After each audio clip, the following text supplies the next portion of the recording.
Good evening. Welcome back to the Huntley Experience. This is episode 4 of our fishing report. Thank you for joining us. So this fishing report is going to include 4 bodies of water. The first one is going to be Crawling Valley out by Bassano. The second one will be Eagle Lake by Strathmore.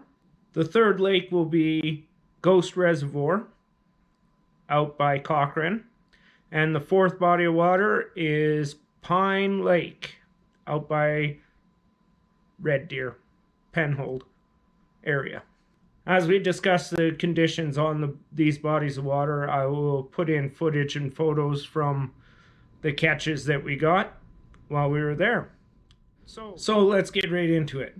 Crawling Valley, we were there on January 16th. And we fished for a couple hours in the afternoon. The bite was pretty good. So ice conditions was 17.5 inches where we were at the north end of the lake.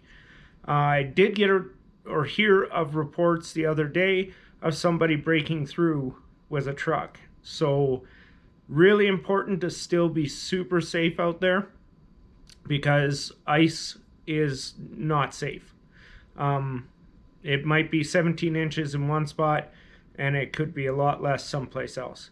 So I give you these measurements to try to help you, but don't just believe what I say. Check the ice, be safe. So like I was saying, 17.5 inches, beautiful sunny day. We checked the ice in quite a few spots. It was pretty even in the north end. Water conditions were really good. Water super clear, could see a long ways with the underwater camera. When we set up in 12 feet of water over some weed and sand and didn't see any fish at first, but before we even got the shelter and all the gear set up, we had our first tip up go off. So that was a good sign. The majority of the bite on the lake that day was on dead sticks and tip ups. They weren't having much to do with jigging. They were looking for bait. So we caught 5 fish in a couple of hours between me and Alyssa, and it was a great day. Now on to the third body of water, which was Eagle Lake out by Strathmore. I fished there midweek on December 20th, which was a Wednesday. I went out for an evening bite. I got on the ice about 4:30, set up by 5. Ice thickness was 16.5 inches. I drove across the lake and it seemed pretty safe. But again, always make sure you know what you're driving on. It was dark by then. Sun kind of sets right around 4:45, 4:30, somewhere in that area. So it was dark when I started fishing. The bite turned on at, well, we'll talk about visibility. So visibility was getting better. It is improving at Eagle. I would say got some limited visibility up to 1.5 feet, maybe getting close to 2 feet. And the bite was great. So spent 2 hours, 5 p.m. to 7 p.m. fishing, and managed to get into 7 or 8 walleye. So it was pretty fantastic. I caught them all on jigs and minnows. I set up in 8.5 feet of water, just over top of a weed bed, and my 2 jigging lines were on each side of the weed bed. So the walleye seemed to be coming to that weed bed and then skirting the edges of it on both sides. And I managed to get on both sides. I could see with the Panoptics, the weed bed and the path they were traveling, so you could see them come along the weeds. It was pretty awesome. Bite was fantastic. Again, like I said, jigging, couldn't ask for a better bite at eagle. It was great. No pike, just all walleye. Okay, third body of water that we'll talk about is Ghost Reservoir. So we got out there around 3:30 in the afternoon on January 22nd on a Friday. Went out there, checked the ice, so started drilling, drilled quite a few times all the way out to where we were fishing. We were anywhere between 14 inches and 16 inches of ice. Really good, clear ice. So water quality out there, of course, it's like gin clear. It's super clear. Nice, clean water. Set up shack. I was fishing in 9.5 feet of water on a drop off that dropped off to a basin that was about 16 feet for quite a stretch. And it's one of our favorite spots looking for burbot. Burbot will move up out of the deeper water, which is further out even, but they'll come along and then come up into the shallows onto the sand. So we were set up there.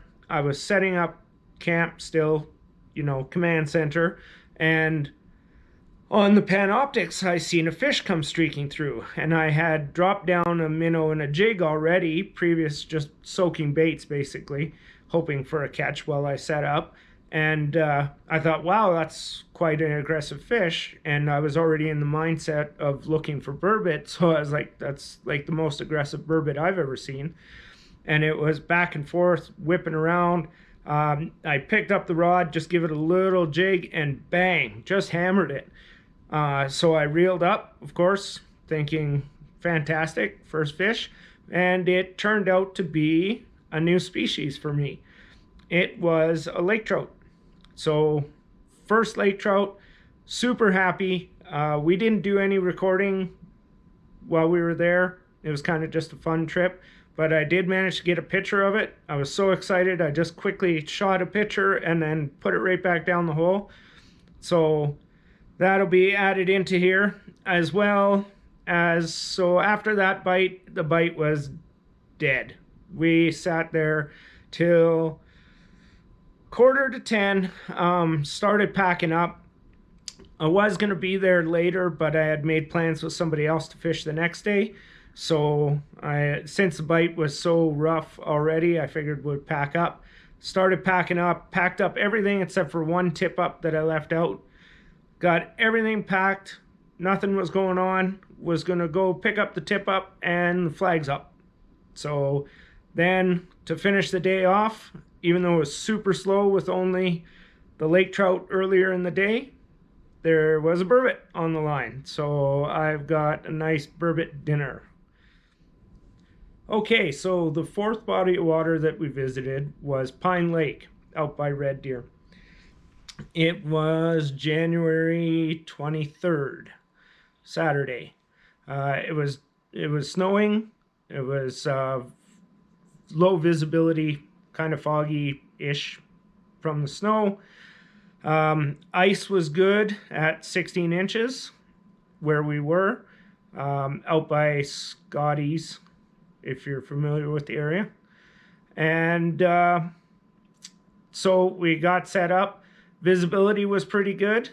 I didn't put the camera down, so I can't tell you exactly how good it was. But I could see lures drop for probably 4 feet or so in the water. We set up on 16 feet on a steep drop-off. So that drop-off was heading out to water in excess of 25 feet and then going up on a point to shoreline, basically.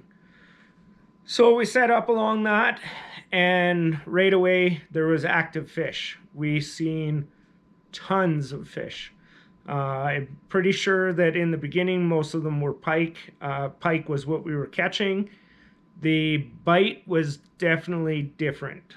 So we had bait out, we had tip-ups out, 0 bites on bait. They were not interested. They would come up and we could watch them on the Panoptics, and they would sit right in front of the bait and just watch it. and that's it. And they'd sit there for like a minute if you let them, and they just watch, and they would not take it. So then we started jigging with multiple other baits.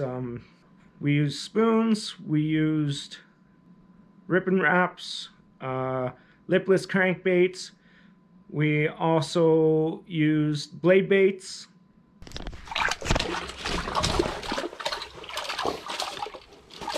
Maybe. All right, buddy. Yep, a little bit bigger, I think.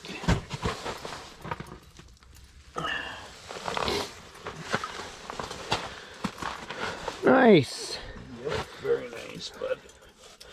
On the Newell Lures carp pattern. Not bad, not bad. The bite was all about a reaction strike. So if you moved it, flashed it just the right way, they would turn on it and hit it. Some of the fish would come in really, really slow and tap it, and then others would just come streaking across and hit it. So the bite was tough. There was tons of fish. We ended up landing 4 fish, and it was still a good day. It was really fun to watch Panoptics on that day because of the amount of fish. At one point, I think we had 5 fish looking at one lure. It was pretty crazy, but the bite was definitely slow. They're there. I think we had a few walleye come in the end, and I missed one, I think, for sure. So it was still a pretty good day. Pine can be a little off sometimes. Pine is really cool for what I would call a wolf pack. Pike, they love to travel in groups on that lake. I find them always that way. So I'd like to thank everybody and all of our new subscribers for joining us and watching our videos. It means a bunch to us. We really appreciate it. We appreciate the support. One thing I would really like to see is that if there's something in the content that you'd like to know about, either the bodies of water or anything like that, or even if you're heading to some place that I may be familiar with and you wanted some tips or some tricks, please feel free. Write in the comments or even email us. We're on Facebook, Instagram, all that. You can get in touch with us, and I'm always happy to answer back and let you know what I would do. All right, thank you very much. One last note, we are packing up right now. We head out to Manitoba for trophy lake trout fishing. We'll be gone about a week, and then we'll be back. So I may do like a report like this on our trip at Baker's Narrows. So stay tuned, and hopefully we got some really big lake trout. Okay, thanks again. Have a good night.